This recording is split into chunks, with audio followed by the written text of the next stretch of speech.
Yeah, it's a story about a guy named Nick Flynn, a guy in his 20s, tough spot in life, and he starts working at a homeless shelter to just do something positive, give him something to kind of hold on to.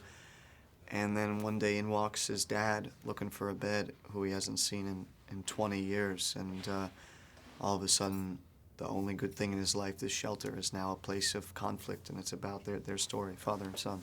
Excellent. What was the strength of the story and the appeal of it for you? It's a true story based on a really stunning memoir by this guy, Nick Flynn.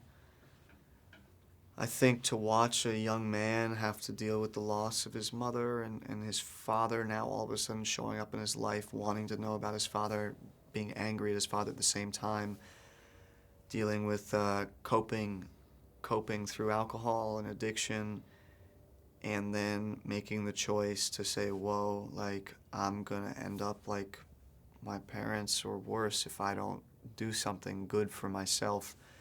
And he's able to turn it around and goes to AA and NA and then becomes a teacher and a poet. And it's a pretty phenomenal and inspiring life that this guy's had.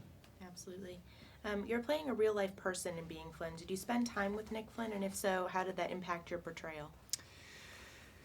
Turns out that Nick and I live in the same neighborhood in Brooklyn, so that was a nice coincidence. So we started, meeting up in the hood and hanging out, became friends, and I certainly tried to use him as best I could as a resource, use his memoir, but then we also had the script that Paul Weitz wrote, and there's a piece of Paul Weitz, I think, in there as well. And at a certain point, you start making choices of, hey, okay, I can take this away from Nick, but this one thing about him now doesn't really seem like it would match up with who Nick was in his 20s, and you do what you think is best and follow your gut. Absolutely. Did director Paul Weitz, who knows Nick so well, encourage you to do your own interpretation rather than an impersonation? Yeah, I think so. I think that's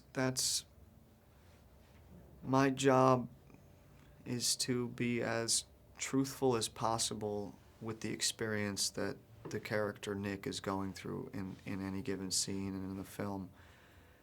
And Paul and Nick both, I think, gave me the freedom to make my own choices, and they trusted me and I trusted them, and we collaborated though too, and it's great to have that sense of trust.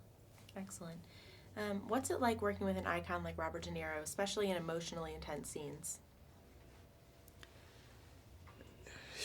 He's one of the great actors, and to get to have so many fantastic, meaty, fun, conflicted scenes with him it's a great pleasure, and I relished all of them, and I think we both cared about this film, and we went at each other, and I think we had a good time doing it. Excellent. What do you believe the movie conveys to people in terms of how Nick's story plays out on screen, ending on a note of hope?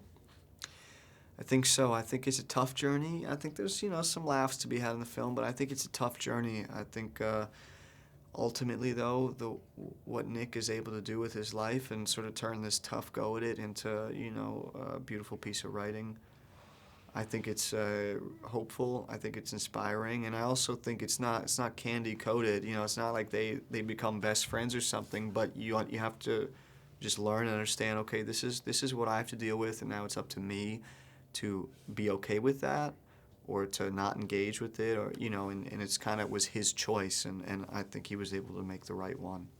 Excellent. Well, thank you so much. Yeah, Appreciate it. thank Have you. a good one. Yeah, Congrats on the thanks. film.